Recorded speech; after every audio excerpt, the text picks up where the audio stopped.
Thank you so much for both of you to participate in our interview. And can I have you two introduce your name, your job, and where do you live? Okay. So I am Quy, Q-U-Y, V-A-N, H-A-Y-S, Quy V-A. And what's your job? My job, we lot of job. How we know? What's your current job? We had the every job to come over, same one. Wow. What's your job right now? My job, we work right now. We work the work college, Army Bay, and at back time, 8 o'clock morning to 2 o'clock. So Monday to Thursday, and after 4:30 come back to Dickinson. 4:30 to 8:30. That's fantastic. And what about you, Randy? My name is Randy Hays. I live in Carlisle. We live about 10 blocks from the campus here at Dickinson. And I do administrative support for IBM's Lenovo contract. So I do various measurements, and that's the work that I do. That's fantastic. So I've been hearing a little bit about your background and Mrs. Quee's immigration background and her life in Vietnam. So really excited to hear about the story. Mrs. Quy, can you tell us where originally are you from? I'm from Vietnam. I born to Quảng Trị. Yes. Quảng Trị. And I live in Nha Trang, Cam Bay. And I guess as a teenager, she would have gone there to Nha Trang and Cam Ranh. So born in Quang Tri and then moving to the coast as a teenager. Okay. So what about your parents and your extended family? Are they in America? No, my family, we ordered me to come to American. But my mom, all family, my sister, my brother in Vietnam. Ordered me. But we come here before me and my son, and I have the actual husband, Vietnamese husband. And after that we lived together a couple of years, so we divorced. So I met my husband, Randy. And right now my family, 3 people, but now almost 1 dozen now. 1,000. One dozen. 1,000. The extended. So most of them are born in I have 3 granddaughters. In California I have 4. Wow. And 2 daughters California. And he have 1 son, 1 daughter here. I have a lot of granddaughter, grandson. That's why my family keep beating.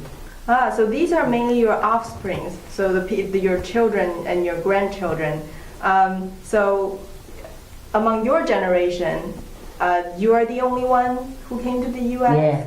Oh, do you ever miss your family back in Vietnam? No. No? Yeah, we come a couple of times. We come 3-4 times already. So me and him go together one time, and by myself go maybe 4-5 times to Vietnam. Been back to Vietnam? Yeah, be back, yeah. Yes. How was that experience like, going back? Go back there because my mom's still here. So my dad, look at 15-20 years old, my dad here. My mom, I have to go meet the family. And my mom passed away almost 2 years now. My dad passed away over 15 years. So when did you come to the United States? 1998. No, 89. Right. 89. So October 89. how did you come to the United States? I come because I have American children. So we applied a long time ago. So who have American children, we can apply to go to American for free. That's why I have American children. 1967, 1968, I have a couple baby Vietnam. American come to Vietnam, so I have a boyfriend, so I have a baby.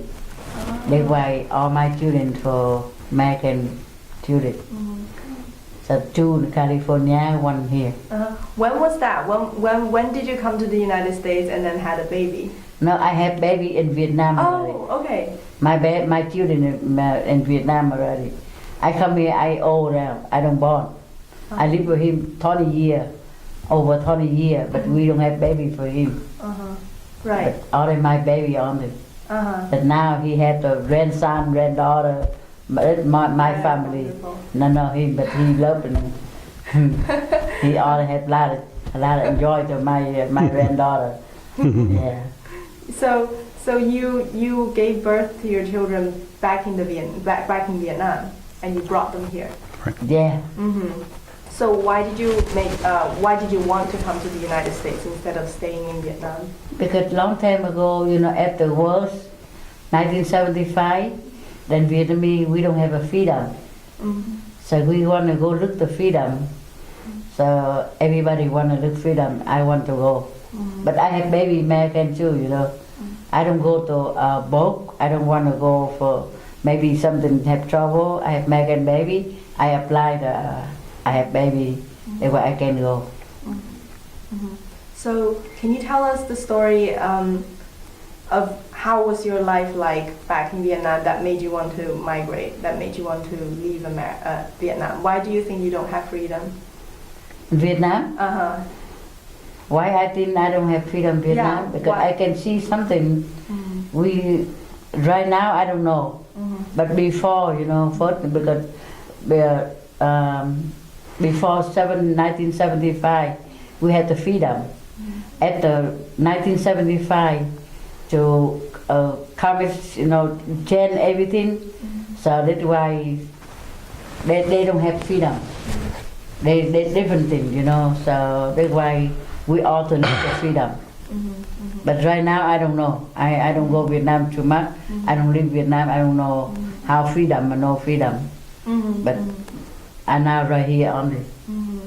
What was your family background when you were back in Vietnam? My family, they work farmer. They have something. We don't have a company. We already look farmer. Do some work at home, So I come in Vietnam, I visit, I meet my family, stay maybe 1 month or 1.5 months, I come back here. Yes, still I have my sister in Vietnam. Right now I still have a sister in Hanoi. Yeah, so my brother from Hanoi. And I have all over in Vietnam. Did your family has any experience with the Vietnam War? My dad. My dad, look at before 1975, he to come to Hanoi. So he got another wife, so why he coming in. So my family, we don't have nobody. So the family split on both sides of the partition. You have a southern family, you have a northern family. You have the northern children going and being educated, going to university, getting jobs in the government. And you have the southern family, which he returned to after the war, and then made his best adjustments as he could for their well-being. But she was aligned with the Americans, so it created a lot of tension. And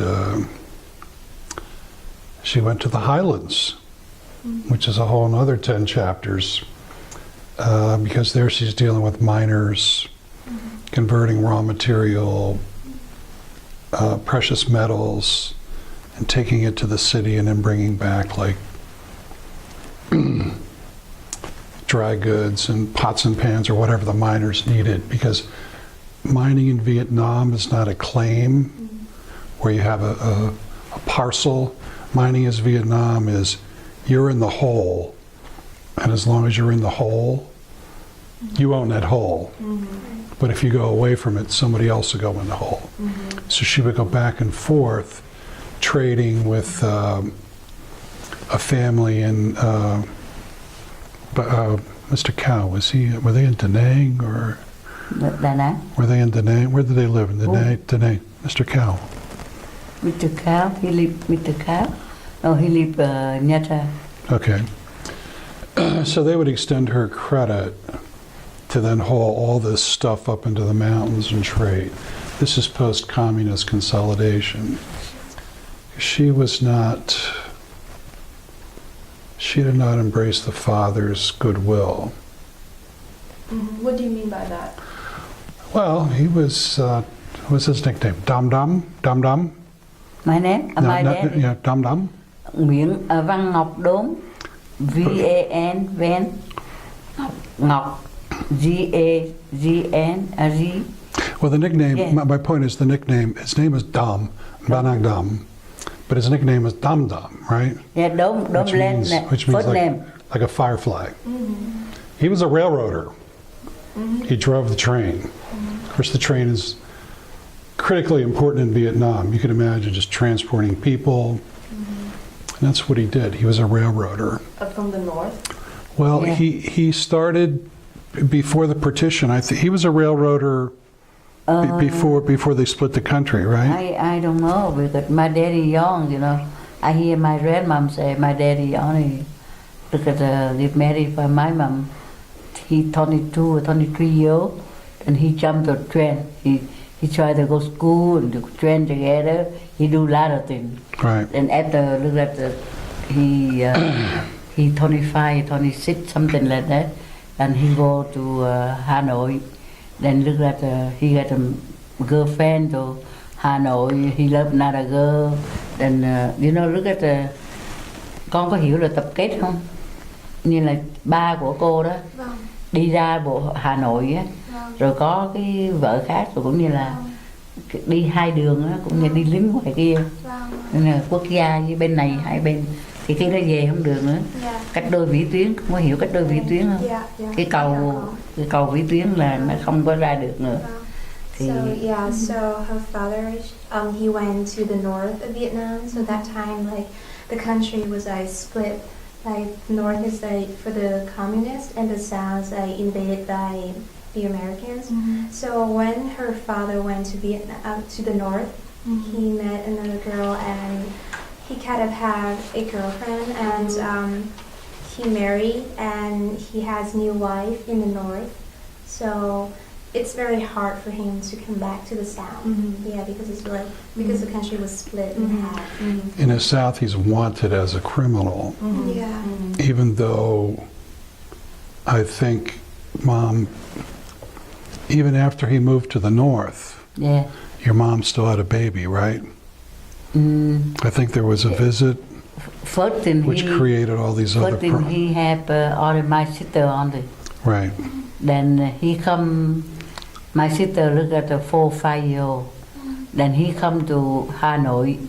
He hired to come to my aunt. You know, Right, my right. aunt. I think you go my aunt. Yeah. He go to my aunt, but he can come my town. Right. Because my town lot of police me. right. Then he come to my aunt. You know, he talk to my aunt.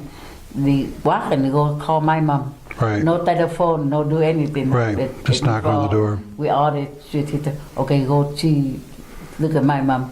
Then my aunt, you know, go talk to my mom, say, hey, your husband coming here. Then my mom, hurry, come see him. Then, I don't know, so they had me later. Oh, okay. Right, but this is after the partition, after he's already split from the Southern family. Now, and everybody knows who he is. In the south? Yeah, his wife is now pregnant, which means he would have visited. That's why my mom, lot of things, my mom And it's go created, đeo, it you know, was look at the terrible làm treatment. bên này bên kia khi mà má cô có bầu ấy, rồi á, bắt đầu má cô bị tù, bị bắt, Vâng. bên này này, bên quốc gia bên này này, Vâng. họ nói tại sao mà ba của cô không có chồng, tại sao má cô không có chồng Mà lại mà có bầu. chữa, Vâng. mà đâu có boyfriend, đâu có ai biết là boyfriend đâu, lấy ai.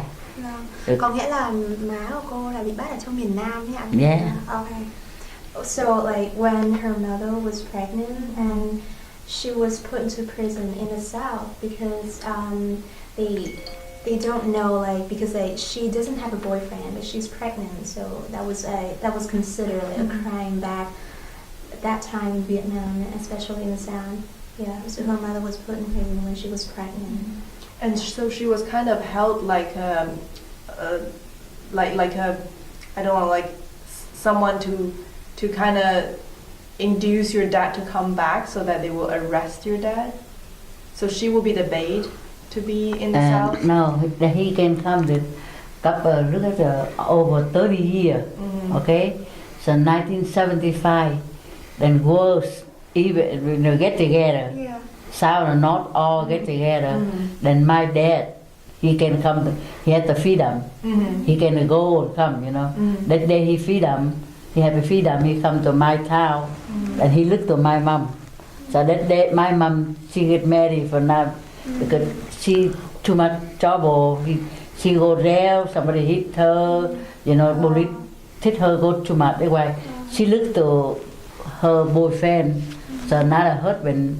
He về tháp từ bên I don't know how to say Cộng hòa đó, cũng như là yeah. So he looked at he tapped the police something like that. My mom very pretty girl, she very pretty. Then a lot of people love her, you know, because they love her. Then she looked at tap to the guy. Then they why the guy take care of her. She can go there anymore. That's why my dad come back. She have husband already. Now they get friends together. So that 1975, my dad come back to my town, and my sister living here.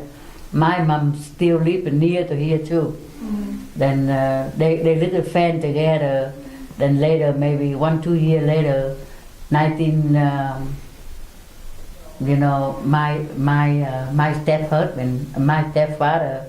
He looked at it, he yelled it. He told mom, move Cameron Bay. Don't live Quảng Trị anymore. So they have to move together, Cameron Bay. So they moved. They moved. So my Because- dad lived Quảng Trị. My dad lived Quảng Trị from my sister. So my dad had another wife. So they come this way right now. I have a couple sisters from Hà Nội. They father, because same father but different mother. Yeah. Then my mom have a 2 brothers, different same mom but different daddy. That's why I have 2 lot of family from them now. So you suddenly have a lot more family. Yeah. Right. But every family, all they meet from American. Nobody here. Nobody here. Yeah, my last name, no name here, no only me. That's why I come Vietnam. Some family good luck, they come. A lot of people come to American. What they told about Vietnam, they don't spend too much money. But for me, I come back Vietnam. Everybody look for me. Maybe think I have a lot of money, you know. But you know, we come here work ladder. But I come Vietnam, I have to keep money, then keep a lot of people, little bit. And you know, brother, uncle, everybody come look to me, you know. So that's why. Sometimes right now still, sometimes my aunt maybe passed away, maybe uncle. I have to send not too much. Sometimes maybe $100 or $200 because nobody in America other me, you know. They think sometimes con có hiểu là nhiều khi á, ví dụ ở Việt Nam bị gì bà chết đi á, thì mình phải gửi tiền về, hay là con có bị gì bị bệnh hay cái gì này kia thì mình cũng chút đỉnh mình gửi về, tại vì ví dụ có người này người kia thì người kia hết, còn đây không có ai, chỉ mình thôi. Nhưng bây giờ cũng bớt rồi, thì vì già thì đâu có làm ra tiền đâu. So it's kind of a tradition in Vietnam. So when your relatives passed away or are sick, So especially when you're away, and especially when you're in America, so like it's considered like America is always like considered like a rich country, right? So it's kind of very like it's kind of expected of you to like send back money to like help support your relatives. Nhiều chuyện lắm, nhiều khi á, con có hiểu rằng nhiều khi cái nhà thờ phải làm á, con ở Việt Hà Nội con cũng biết cái nhà thờ họ Trần, họ Văn, họ Nguyễn, ví dụ làm cái nhà thờ ra họ nghĩ rằng cái nhà thờ cái họ Văn này nó có cái người đi Mỹ, mà tại sao không phụ?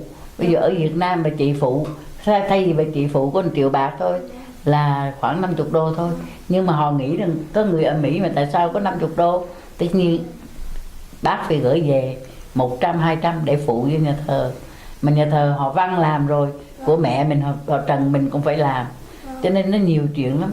Nhiều khi ông này không có hiểu mấy chuyện đó, ông nói tại sao mình cứ ăn gửi tiền về hoài, thì nó cũng nói cho nó hiểu, rồi ông cũng hiểu được chút điểm nữa. Nhiều khi cũng khổ, vừa rồi bà chị bệnh cũng gửi về mấy trăm bạc, cũng phải gửi tiền về hoài thôi, làm bởi ai nói làm nhiều việc nhưng mà tại sao tiền ở đâu, bây giờ mình mới hiểu được. Yeah, so like besides like sending back money when the relative passed away or was sick, there also like a lot of things happen back in the country. So for example, like it's quite a big tradition in Vietnam. So you build a house, you like it's kind of like the home of all of the family members, family ancestors that have passed away very long. So it's just kind of like a shrine or a temple, just like in Vietnamese culture. So the process of building that house is considered very kind of have a very religious and significant meaning to the whole family. And then like back in Vietnam, in like I think it's a rural area in the countryside, and then like different family has different kind of, can I call it a shrine or temple for the family, kind of like that, yeah. And then like Miss Gree's family, like everyone knows that she's in America, and then like yeah, it's gonna be like it is normal for people to expect that they're gonna be like a very large and big and you know rich and grand like family house like that. So that's why like, they always like expect her, and then Miss Gree has to like send back money to Vietnam. So yeah, it's a lot of things. It's just like the way that people back in Vietnam like have expectation when when you have like relatives living in America.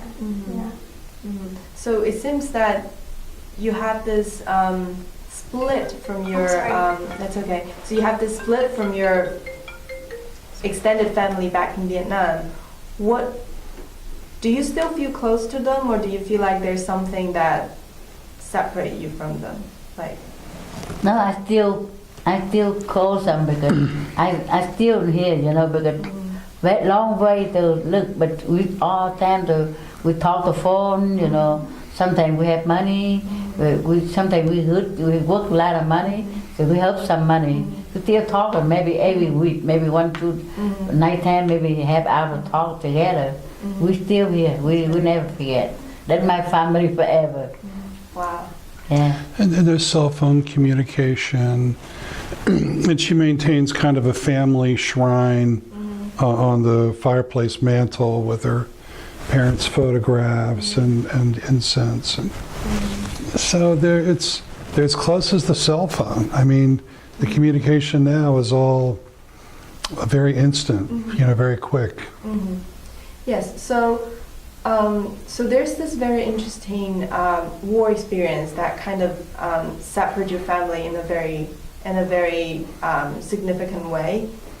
Do you feel like that creates a gap or a division in your family now, or do they just came together afterwards? No, we come together. When I come see. Right now, I don't come to Vietnam to live here. I live right here. That's my family right here now. I live here. I'm died right here. But right now, I still feel to go back to Vietnam a couple of times. But when I'm too old, no can go. Right, but in your family back home, are they separate still according to the north and south of Vietnam? Yeah. Are they friends now, or are they? No, my brother, they live, my mom, they live to south, But my sister live in North. I have another sister live in Hanoi. They're all over. No same house, no same time. But those two groups, like the North and the South, they may know each other's phone numbers, Yeah. but they don't do anything together, right? Yeah, They don't. no. They don't really. I mean, if it's like a graveyard for Daddy, then maybe they all come together, They right? farm union, they come together. Right. But if it's like Everybody come. when your mom dies, that's going to be a South story, Yeah. right? The North, they're not in that story. Yeah, they come. They come. They're in. Okay. My mom, Then they're in. they still come. Look at Lê, Lợi, Lý. Right. Everybody come to my mom. Oh, okay, They okay. call my mom too. Okay. Very good. Yeah, they do Okay. that. Okay. They get together. Even my mom no born there, but they still, we all sit there together. That's why when my mom died, they all them sit there Hanoi. They come to visit. They come to live here a couple of days before they go. So you're on friendly terms with them. Yeah. You're very friendly with Yeah, them. we all friendly together. We help together. I have my niece. She couple years rồi. Bác Hoa. Yeah. I also meet him. Teach her come here to school for HAC. International student at HAC, right?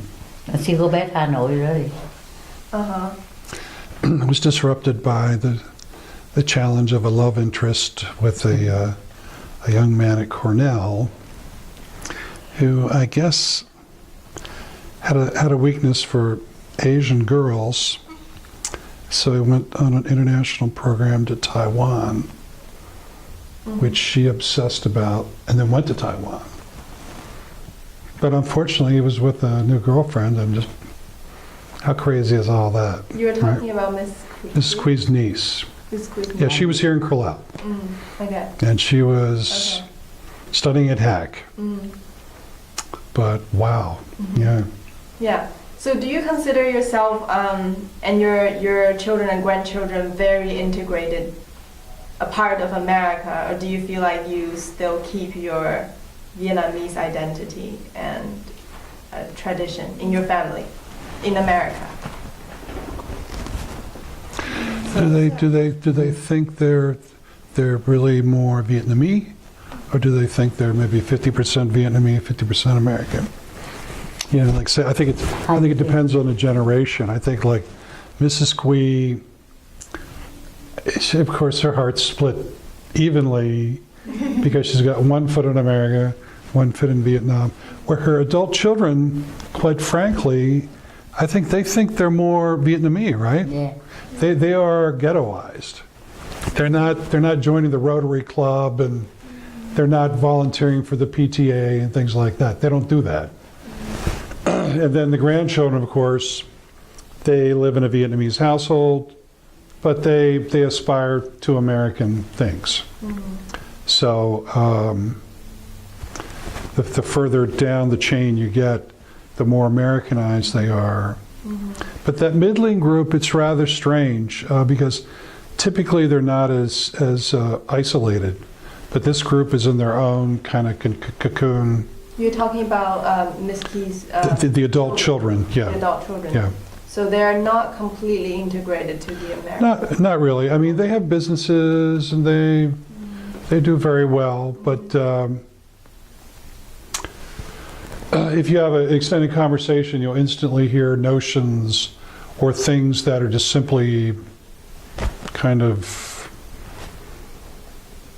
not unscientific, let's just say. They're just kind of just things that keep in mind they grew up during the communist period in Vietnam too, where you're pushing out the religion, everything's secular, you know, so it's not a time of free thinking. What about Miss Key? Do you agree with this? Do you agree that growing up or spending most of your life in Vietnam has influenced the way you think? Or as Randy just said, of being No, more- my life right here. your life is here. Yeah. What do you think about your children? Your daughter, for example. They're all right here. Do you want Right. to ask? Nobody in Vietnam. Sorry? I can help could clarify to her? Yeah, absolutely. Có nghĩa là chị muốn hỏi là bác Hồng thấy là có nghĩa là có nghĩa là phần lớn thời gian cuộc đời bác là ở Việt Nam đúng không? Thì chị muốn hỏi là nó có ảnh hưởng nhiều đến cái suy nghĩ lối sống bây giờ bác, mặc dù bây giờ bác đang ở Mỹ đúng không? Thì bác thấy là mình vẫn bị nhiều cái ảnh hưởng ở Việt Nam hay là bây giờ bác đã kiểu sống Không, chị chỉ biết mình bây giờ mình qua đây rồi thì mình chỉ biết sống đây thôi. Như bây giờ mình nghĩ có nhiều người thì họ cũng nghĩ để về Việt Nam sống, nhưng mà cũng có nhiều gia đình họ qua đây rồi đó, họ nghĩ nếu mà sau này họ chết á thì nó muốn hỏi câu đó, bác hiểu mà, nó muốn hỏi câu sau này cái đời của mình có nghĩ về lại Việt Nam để mà khi người già người ta đi đâu người ta phải về quê hương chết đấy, con biết không? Có nghĩa là vâng, chị hỏi là có nghĩa là Nó hơi giống đó, nó hơi giống cái câu đó là nó hỏi mình có nghĩ tới Việt Nam, cái tương lai quê hương Việt Nam mình không á. Nhưng mà bác nghĩ bây giờ bác qua đây là bác chỉ ở đây thôi, bác không nghĩ Việt Nam rồi còn cha mẹ còn quê hương thì mình phải nghĩ chứ làm sao mình quên được. Mình không bao giờ quên được đất nước mình hết á. Nhưng mà cái sự mà sau này già cả rồi mình phải ở đây thôi. Yeah, okay. Yeah, so she said that actually she always like thinks about Vietnam, about like her hometown, home country, and also her family, but she never thinks about she will get back to Vietnam at like old age, or like there's a lot of people like living abroad think about like going back to Vietnam at the old age and like getting like very like in the Vietnam land, but like she just right now she's saying that her life is here. Yeah, she still like cannot like forget Vietnam, her relatives and family back home. Yeah, but like her life is here and she's yeah. Okay, so can you tell us, like, what is your feeling about Vietnam right now? Do you feel, so you mentioned before that they don't have freedom. So what exactly do you mean by that? Can you? Yeah, sure. Có nghĩa là chị muốn hỏi là bây giờ thì bác nghĩ ở Việt Nam như thế nào? Trước đấy thì có nghĩa là khi mà bác sang đây thì Việt Nam hồi đấy là Việt Nam cái Cộng hòa ấy ạ. Thì bác nói là người ta không kìm hãm cái tự do của người dân đó bác. Thì cũng như bây giờ không phải Cộng hòa, cũng như tụi con không biết có hiểu không, khi mà 1975 đó, 1975 là ở bên Cộng hòa thì nó kêu bên ngoài Hà Nội với tụi con bây giờ đó nó kêu là Việt Cộng đó, kêu BC á, hiểu không? Là những người đó vô đó đấy đàn áp tụi bác, cũng như là tụi bác nếu ai có con Mỹ, ai lấy Mỹ thì nó đưa lên rừng lên núi ở, chứ nó không cho ở ngoài thành phố. Ở ngoài thành phố để dành cho những người mà 1975 cũng như là 75 miền Bắc vô để ở, nhà cao cửa rộng là họ lấy hết. Thì nhưng của tụi bác nó đuổi lên rừng ở, thì cái đó mới đi tìm phi đậm. Yeah. So what she talked is that in 1975 when the communists take over the southern part, so the Communist Party, they kind of marched down from the south and they oppressed the people from the south, especially women who bear American child, American children. So they're gonna oppress and just kind of force them into the forest, into the woods, like living in the highland. And they take all the houses, the land, the farm, and give them to the people that is coming from the north. Yeah, that's when like the communists they march down and they take over the south, so the southern people will get oppressed and forced into like the marginal, like the minority. Yeah, they go look at freedom. And that's what she means by having no freedom and being oppressed. Yeah. And how was that experience like? So the turmoil of war and being oppressed and the armies coming down, I'm imagining. How was the situation like? Like, can you describe it? Well, a critical part that occurred is before 1975, you were living in Quang Tri, right? And like 72 to 75 or something. 72, 75. I live in Nha Trang. Well, no, you moved back to Quang Tri, I moved right? back, but what year? I moved again. No, I know you moved again. But what year did you move to Quang Tri? I come back 1972. Okay. So Now, it was. the timeline there, 72 to 75. Quang Tri is the push-off point for the north. Right. So they're just rolling right through that province. So she goes from living a fairly good life in Quang Tri to being instantly a refugee. Yeah. Okay, now tell the story about where you're carrying your children. Tell that story. Remember that story where you're running down the road? Okay, so This is like, so just, we have my long student. No can talk all day. No can no. They talk a little bit when that's why I go to. I already 16. Look at a 14-year-old. Then and I'm baby, you know. So my we don't have my dad. My dad go to Hanoi. We that day we don't have a dad yet. My mom have a boyfriend, the guy right now.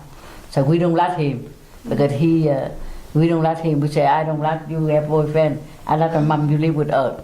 My mom have to look at the boyfriend. We don't let. So we have to go to Nha Trang. So we working. Look at đi ở cho người ta này kia rồi. Nha Trang is right down the road from Cam Ranh. Cam Ranh is the embarkation point for huge American armies. And they're rolling up the road 10 or 15 miles because it's like beach party. Okay? Girls, beer, cards, cigarettes, you name it. That's where they want to go. Rồi, The Northern rồi. Army. No, the Americans. Okay, this is her teenage. Oh, So she goes down there and joins the girl posse to After that, I between go to Nha Trang. So I 16, 19. I have a 16-year-old and fall in love not a Vietnamese army. So we have baby for him. 1917. I have a 17-year-old. I born to my son. So that was with an American guy. No, Vietnamese guy for Vietnamese guy Vietnamese for children. yeah. So what about the So- episode you said the American army was embarking? That's okay, a different the story. Okay, we're going to 1960. separate from that. But when Yeah. you were in Quang Tri, okay, because we got hung up 5 hours on this part of it. The part where the army's coming into Quang Tri Then and the bombs went off, and then you decided to go. no, I go not Vietnam. 1967. Now this is after you moved back to Quang Tri. 1967. I live in Nha Trang. I had to work in American already. Right, So I born to me. I born to 1966.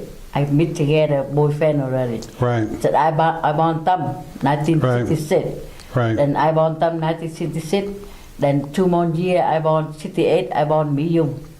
right, Then I born Mỹ Dung and then 78. 1970 I born to Mỹ Linh. right, So 1972 so I have money already. right. I go back Vietnam. Or you come back to Quang Vietnamese Tri. war again. Right. So I come back. I have a That's the invasion. so born Lon. It makes her an internal refugee, where she's lost everything. But Yeah. there's one part of the story where you've got a baby under one arm and a baby under the other arm, right? Yeah. And you're running down the road. They run How did that feel? 1972. Right. So I go Vietnam. So Lon and Tâm. At Quang Tri. Yeah. Right. I try to move. Right. Go back to Vietnam. I thought, okay, we don't like to go around too much. We were 1972, first year. Look at Happy New Year. We go Vietnam. Vietnamese New Year. Look at 1972. We go back to Vietnam. We live and we buy house. We buy everything. This is Quang Tri. Then right? me and Right, Quang me, Tri. yeah, Right, okay. me and me, Okay, Dung, okay. but Tâm, and live Right. together, same house, same for my mom. Then couple more, look at the June. Right. So worse, they bombed the Han. Here they Đông come. Hà, con biết Đông Hà không? Yeah. That one, me stay home. My mom is still in Monkey. Right. So I go home, I cooking. Then one bomb, boom. So my stepfather said, "Oh, okay, move."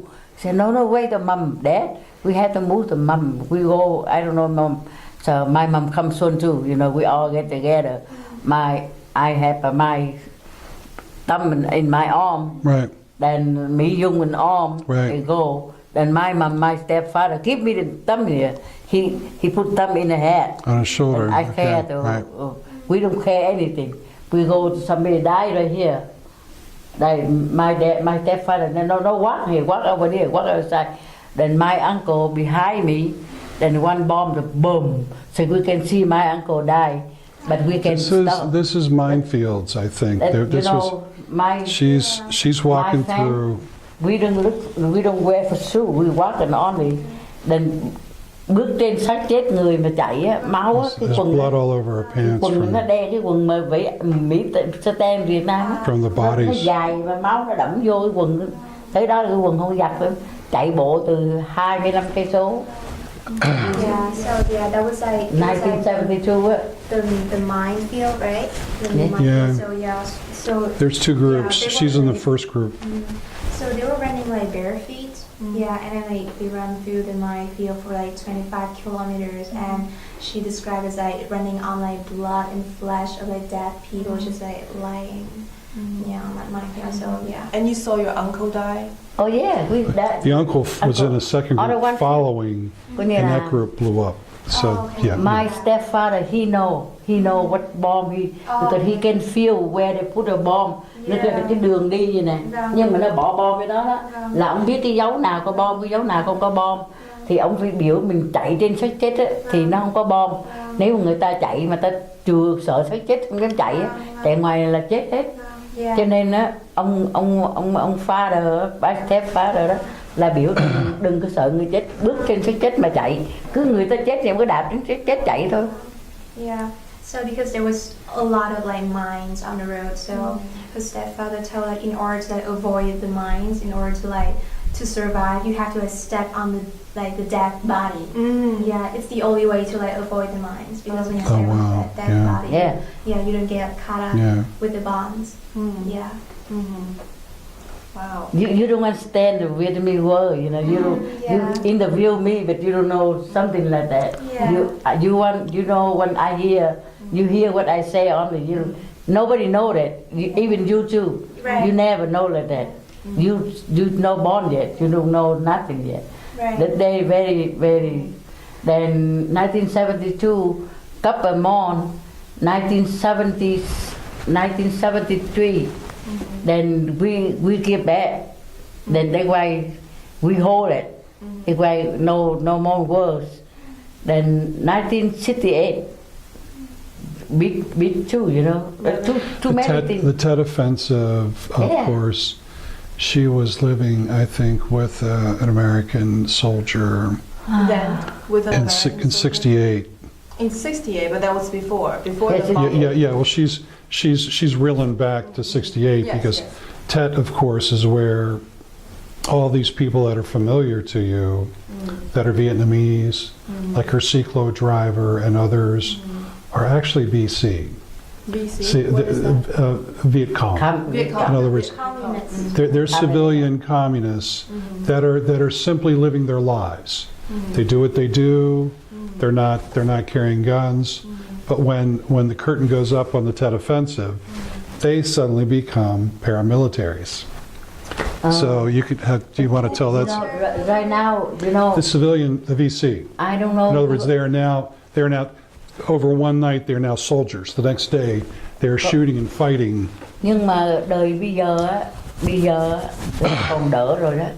Cái ngày năm 75 đó, cũng như người ta nói thời đó là họ muốn làm gì làm, vô tới miền Nam rồi đó, cái họ khổ quá rồi đó, cái họ vô tới miền Nam thấy miền Nam sướng quá rồi, cái thời đó tụi con chưa biết, nhưng mà họ vô họ làm nhiều chuyện kỳ lắm, họ làm nhiều chuyện ngang trái, họ đàn áp nhiều cái chuyện nó không cũng như là người ta chỉ lấy một bao thuốc thôi, cũng đem ra bắn tử hình, cũng như nhiều cái hồi đó. Are you talking about the Ciclo driver that told you to go away? And did you talk about the Ciclo driver that? Oh, okay. This is great because this Ciclo driver brings a note that she needs to go visit her relative. bác phải có bồ Mỹ thì bác có lấy chồng Mỹ. Hồi đó là 1968 bác có American husband á, là nhưng mà họ cũng có vợ đây rồi, họ qua bên họ làm cái xin cái live to Vietnamese, they why police no can come to check you. I have the paper live with him. And they why American.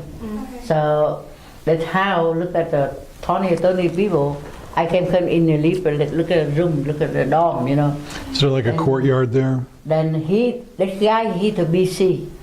He to look like là Việt Cộng Nam Dung, không biết không có hiểu The cyclo driver? Is this the cũng cyclo? như là ông đó là người Việt Cộng, nhưng mà ban đêm là ông là đi bắn, đi nằm bên phía bên Việt Cộng, ban ngày là ông bên quốc gia. Nó hai đầu. So he's kind of like the spy, right? Yeah. Night time he go different job, but day last he go different job. Ban ngày thì ông đi xích lô, ông sống với người quốc gia. Ban đêm thì ông cầm súng đi bắn, đi bắn bên lính Mỹ, đi bắn Mỹ. Con biết không? Okay. Yeah. So this is how he was kind of under disguise. So like in daylight he rides signal, yeah, and during night he just kind of become one of the soldier and fights the American. Bác chưa kể hết, bác lấy ông đó là chủ BS, là ở Việt Nam cũng như là cái câu ông bán cái câu lục bộ ông bán đủ đồ đó. He's a bicycle taxi driver. Ông chồng của bác đó, he was her driver. Ông chồng của bác á, ông mới bác có một thằng con ở Việt Nam rồi, ở Mỹ rồi, ở Nha Trang. Thì khi đó bác ở với ổng thì bác chưa có con với ổng á, nhưng mà cái ông xích lô này nè, ông thấy bác ông đi đâu là bác cứ theo ổng, bác đi không, bác đi về là ông cứ đậu ngay rồi có cái cây mát ông đậu đó, nhưng mà ông lúc nào cũng có che cái mũ, ông đeo cái kiến, che cái mũ, ông nằm trên cái xích lô á, mà ông cũng hơi lớn tuổi rồi, thì bác thấy ông đạp xích lô tội nghiệp, bác về bác thay vì đi có 5 đồng thôi bác cho 10 đồng, rồi trong nhà bác có nước, có thịt, có cá, bác đem bác cho ông á, nhưng mà ông là người Việt Cộng. Nhưng mà khi mà ông vô cái nhà bác, ông bắn đêm đó là ông bắn trong cái nhà đó rồi đó, thì ông đêm đó là ông là người bắn. Nhưng mà Mỹ bên này á, nó thấy Việt Cộng vô rồi bắt đầu nó bắn ông chết. Thì khi mà bác đêm là ông cái đêm đó là cái ngày chiều đó là ông định bắn, ông biểu ông đưa một tờ giấy cho bác, ông biểu con ở dưới Nha Trang á là đưa cho con tờ giấy, con bị bệnh ở dưới Nha Trang á, bây giờ con phải về gấp, trong chiều nay con phải về gấp, con bây giờ đang bị bệnh. Hồi đó không có điện thoại đâu, bác cầm tờ giấy bác đi rồi, tên là đêm đó là bác ở Nha Trang, thì đêm đó là ông chết, ông vô bị kích trong cái nhà đó, là ông biểu bác đi ra khỏi nhà đó, đừng ở đó. Ông là người Việt Cộng nhưng mà ông có lương tâm, thấy bác thương ổng á, là ông muốn bắn chết trong cái nhà đó. Khi ngày mai bác lên lại á, trời ơi, bác thấy ông chết, người ta để ngoài thân kim đó, ta để ngoài cái ông chồng của bác nó chết. Hey, cái ông xích lô ông là Việt Cộng đó chứ không phải ông người mình đâu. Nó sao mày biết? Cái ông biết vậy. Ông nói bây giờ bà ra ngoài đường đó bà coi, nó đang để ông mà đó, bác thấy ông là ông. Nếu mà bác không đi là đêm đó bác chết rồi. Thì có nghĩa là cái ông đấy là ngày trước là ở gần nhà bác, ở ông đi xích lô gần nhà bác, sau đấy thì ông ấy cứu bác. Yeah. Okay, so he saved ông biểu bác đi chỗ khác để đêm đó ông đặt mìn vô nhà đó. Cái nhà nó nổ mà con. Yeah. He creates a ruse for her to go to another place at the same time of the attack. Yeah. So she's away from all the shooting. Yeah. But on her return, did she explain that? Yeah. Not to the car. The Army, okay, well, talk about the CID because What she just said. Okay, sure, yeah. So like that the cyclo driver and cycle. Yeah, so he kind of like, she was very kind to him. So like just like she was very kind to him. So he saved her on the night because he was one of the Viet communists, and he was about to bomb the house on that night. Yeah. And you were from the South. Yeah. You were not communist. I lived at this house. Yeah, Right, and right. she was living. I lived American.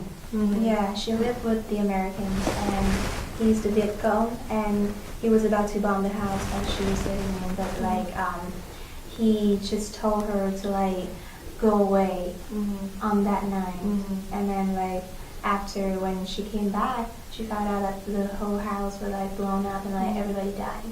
Yeah. Everybody died. So your Somebody family, died. your family also died. No, it was a military Yeah, location. military. Yeah. Okay. Yeah.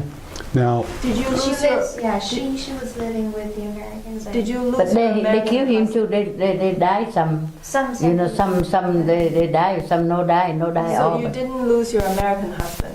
no. Okay, so your husband, có nghĩa là chồng bác. We still have him, yeah. Okay. We still have. but the Ciclo driver's dead. Xe lô rồi, How did he ông die? xe lô ông chết, người ta bắn ông á. How did he die? I think I think they shot him. Yeah, they Yeah. shot him. Yeah. They know because they come inside the house. Somebody have American have a Camden. They Việt Cộng they don't have Camden. They but American they have everything. They come inside the door. They know already. Yeah. So they shoot back. But bomb net door have the one house. But we don't live that. They net door. Net. So how did the CID, that's the Internal Army Investigation Office, how did the CID, what did they think about the fact that you went away? What did the CID say? CID was on the side of America. Right. Okay. And they were curious why she would disappear during the attack. Right. What happened then? I think you got an interview on that, didn't you? No, they know I go slow on him all the time. They don't know I don't know him. They don't have any questions for that. No. Okay. So, Ms. Keat, so knowing all these real story of Vietnam War that us as new generation don't really know, do you think that in America the history of Vietnam War was told fully or properly? Can you translate that? Yeah, sure. Do you think the version of history that we get here in America is the right one? Or is there anything missing? Có nghĩa là bác thấy kiểu cái cuộc chiến tranh Việt Nam ấy à, thì ở đây người Mỹ người ta có kiểu người ta kể lại cái cuộc chiến tranh này nó có đúng sự thật không? Bác thấy có đúng? Đúng mà. Có không, có nghĩa là người Mỹ người ta nói về cuộc chiến tranh đấy ở đây, có nghĩa là tầng lớp như kiểu bọn cháu. Họ cũng thâu cũng có nhiều cái họ thâu vô hết mà có. Họ thâu họ biết hết trơn chứ. Cũng có sự thật chứ họ không có nói láo đâu. Họ không có nói đúng, có phim rồi bác cũng coi bác thấy mà. Everything true, they no lie. Yeah. So how about when in 1950, when you were a little baby, How I know? and the French troops came to the village, No, I don't know. and your ma took you to the rice? Do you remember that story? Yeah, I heard my mom say, I don't know, my mom say she had a baby look at like that, but look at France, I don't know, Maroc they say. Yeah. The Yeah, I don't French know. colonial troops would come through. Yeah, they come to And so- Vietnam. They try to do everything bad to a woman. There's a lot of recreational patrols. Okay, they're not shooting But they anybody. take over, they They're just don't know. chasing the neighborhood women. But she went out into the rice, and didn't she do something like that? Do you remember that story where she's holding the baby? Yeah, see her face, she look at luck. Everything Right. she hide in the dry. Right. Then she go already, she get up, she go for, I hear a lot of things. She say, Sam, she born me, maybe 1 year, 2 years like that, she give me in the, sand, white, rather white, she give me stay here, she go to work. Then, They tie them up. There's like a bag with Yeah, sand in it. yeah, Okay. yeah. They get like a little rice bag, and they put sand in it. They put the kid in it, and they tie the bag around their waist, so the kid is anchored in the sand bag. And then the mom goes and works, and then comes back later. The kid's still sitting there, in the anchored inside the bag. So that's. What is the purpose of that? oh, we over a long time, I don't know. So the mom, I hear because the baby's moving, but the mom has to go work. So they don't put it in the Yeah, no sand. baby. So the kid is exposed from this part up, but the sandbag anchors them so they can't. Oh. Okay, yeah. Yeah, cũng như hồi xưa bác nghe, ổng về nhà khi mà ổng về Việt Nam nghe bà già kể, rồi cũng có người thân điệp viên với ổng cũng nghe ổng hiểu được là coi như là Có khi bà già mà có bác 1-2 tuổi gì đó để nhà thì sợ tay vô ẩm đi, sợ người ta lấy đi làm á, ra ngoài đồng cấy đi đâu á là phải đem cái nôi gì để ngay đó, rồi khoai lang mà để cho nằm ở ngồi cây á, nắng chứ cha ông nội nằm đó để mà làm nhưng thôi, ở nhà không đi làm để dạng khổ lắm, ở Việt Nam khổ lắm. Yeah, so that was like her childhood. So her mom had to take her out into the farm with her, and then she was lying on like the, what is that called? Like you put the baby. Cái nôi á, bucket. No. Cái bucket á, Like a cradle? A cradle? Yeah, the cradle, Okay, okay. cradle, yeah. Okay. Yeah, out on like the farm with like scorching sun and stuff. Yeah. Oh, wow. So it was like harsh childhood. Yeah. It was difficult. Do you feel like your children here have a lot better opportunity and a better life? Right here. Yeah, here in America. Do you think America is the land of opportunity for you? Đó thấy là đất nước Mỹ này là nó kiểu đất nước kiểu Thì đất nước thứ hai thôi. không, các bác thấy kiểu nó có cho mình nhiều cơ hội, ví dụ như là con ngày xưa bác thì khổ đúng không, sống chiến tranh khổ, thì bác thấy là đất nước Mỹ nó tạo cho con bác nhiều cơ hội cuộc sống mới nó tốt đẹp hơn, bác thấy thế. Yeah, thì cái đó lẽ dĩ nhiên rồi. Yeah. Nếu mà mình không qua đây thì, nếu mình không qua được đây thì chắc ở Việt Nam không còn được ngay bây giờ đâu, sợ không được bây giờ. Yeah. So she said like if she couldn't come to America, her life in Vietnam would not be like as good as her life now in America. What would that be? Can you imagine if you stayed in Vietnam? Bác có kiểu nghĩ là nếu mà bây giờ Bác nghĩ vậy thôi, chứ bác nghĩ vậy thôi chứ cũng đâu phải là một mình bác, cũng có nhiều người ở lại, người ta cũng sống bây giờ cũng được vậy, nhưng mà đa số là người ta đi qua đây hết rồi. Còn ở lại là toàn là người dân 75 vô thôi, còn dân mà bên quốc gia, bên này Cộng Hòa đó là người ta đi hết qua đây rồi, thì còn một số người ta già đã chết rồi, còn cái xứ mà cái người mà ở lại là chỉ là cái dân 75 thôi chứ.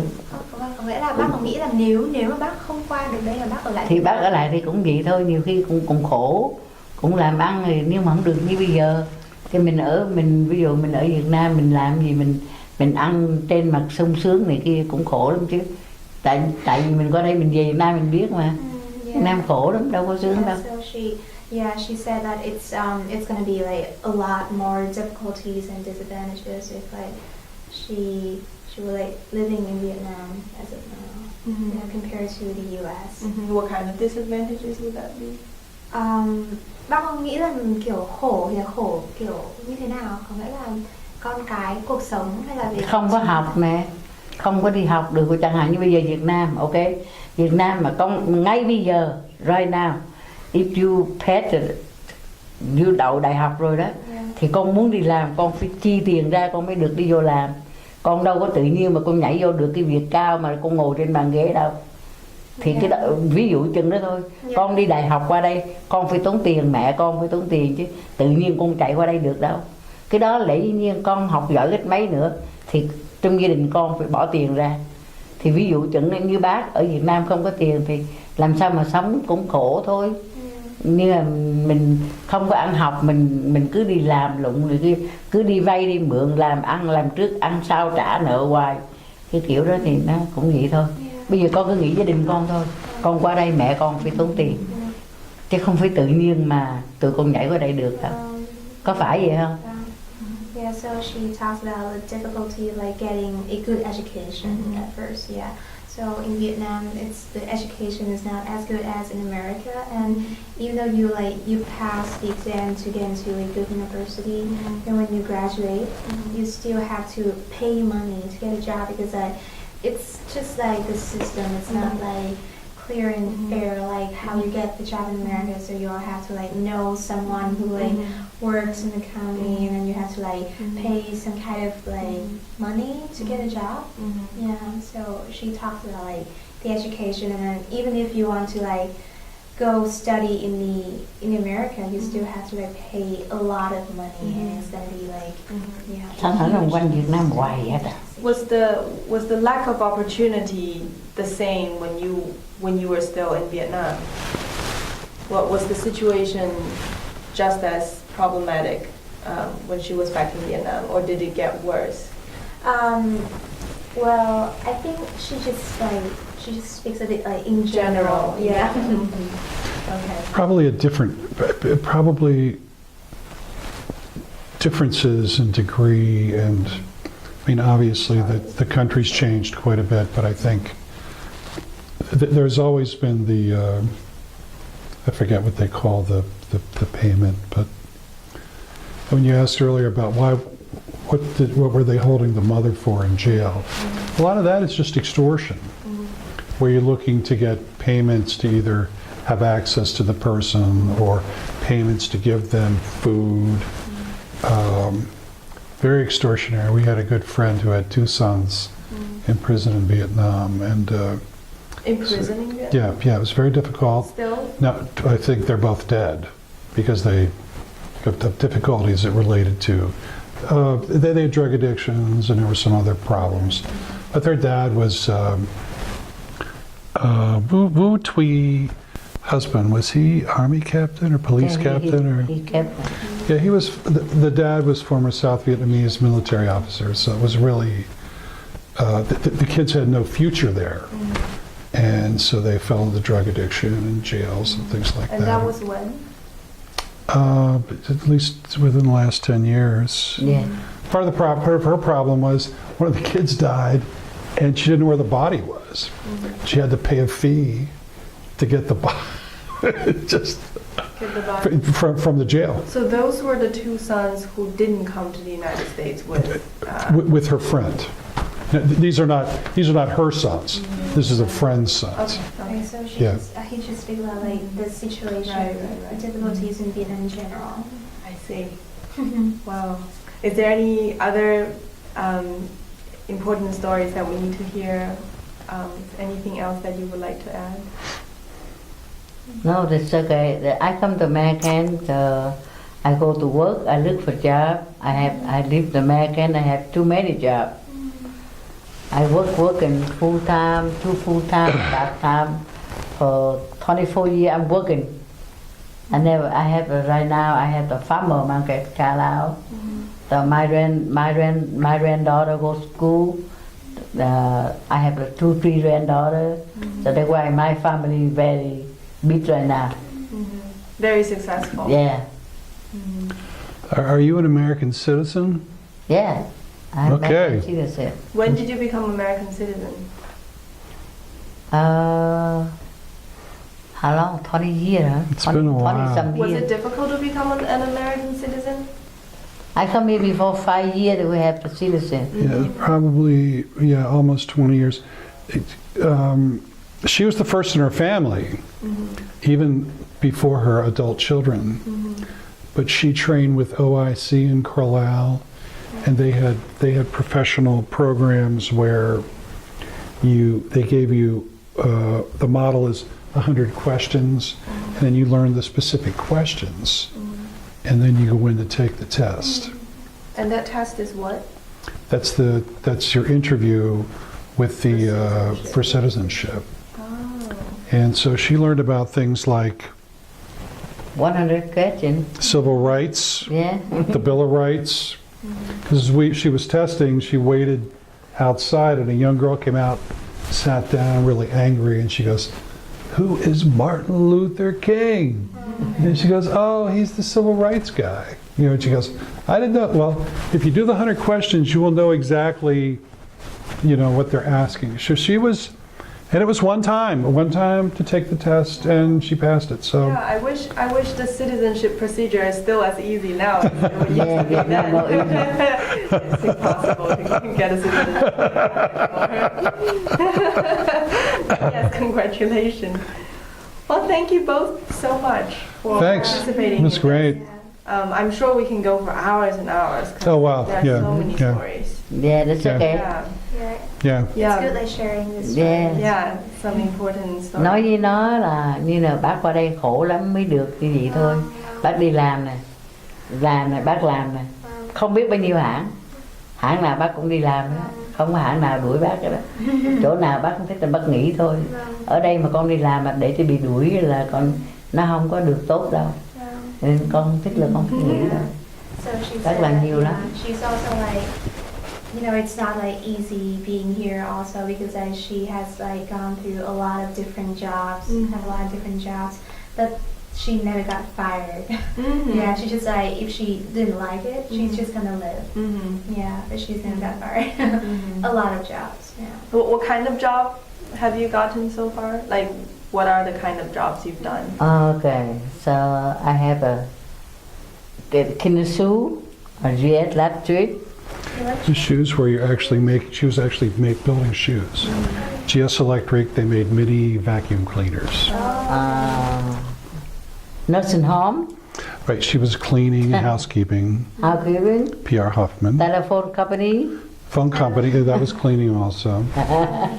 PR Huffman, PR Hoffman, they made oscillating crystals for like, airplane for from airplane. telecommunications and things of that nature. We lot of job. XL, she was a forklift driver at XL. She hauled around like Unilever soap products like Downy and different things like that. But she would drive the forklift and load the trucks and do all that. So, but yeah, she's done all kinds of, and now she's out at the Army base and she's at Dickinson and IBM. she's down at IBM. She would run the little robots that store the computer parts and so. I come here, I work ladder, you know. So work in the go school and work in, you know, ladder job to work and make money, you know. So not easy to come lay around home, you know. So right now I old now.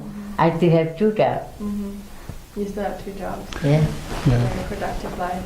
yeah, yeah. So I have farmer market. I have soup, noodle dry soup, noodle soup, egg roll, a spring roll, loaded salad. You have a lot of things here. Wow. Someday you guys go down here look. Sure. Saturday go here eat soup. Oh, so you're selling things at the farmer's market? Yeah. Okay. Yeah. Wow. I had a Vietnamese, no American guy. He named Steve. He a teacher here. Look at Steve. He teacher here. Steve, I forget his name. He's Steve.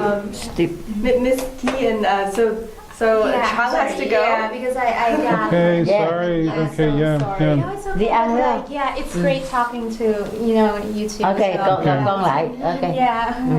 Thank you Okay, so much. thanks so much. Wow. It's a big help. Yeah, it's a good experience for me too because I'm like the very like late generation, so Oh, yeah, yeah, I don't know much about the war, just Yeah, through yeah. history class, you know. Yeah. Maybe Yeah. She's young. She don't know nothing. I don't know the real experience of living in the wartime, but Yeah. it's a really Right. really good stories from you. Yeah. Yeah. So I'll see you guys later. Yeah, great to see you. Thanks so much. Yeah. Yeah, bye nha. Ok, gặp con lại nha.